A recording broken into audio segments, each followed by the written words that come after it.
Well, I'll tell you why.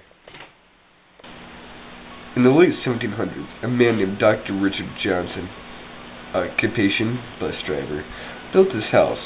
As a child, he was always much taller than the other children. Because of his height, they called him Big Dick.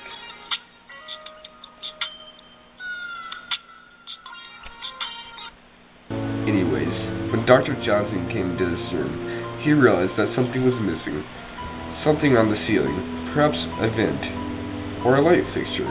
No, a triangle. A right triangle. He worked for days sculpting a right triangle in that very corner. One day, Dr. Johnson noticed a crack in his triangle, and it needed to be spackled. Spackle he shall, spackle he did. He spackled and spackled till his spackle went dry.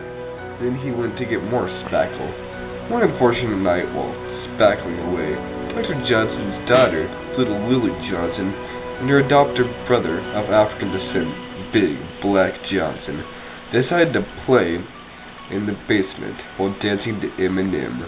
He was apparently corrupting young children even in the 1700s. Some spackle fell into little Lily's eye. She exploded on impact.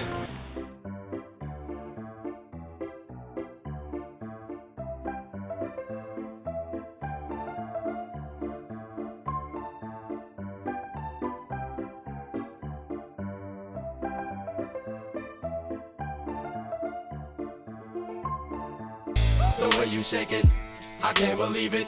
I ain't never seen a ass like that.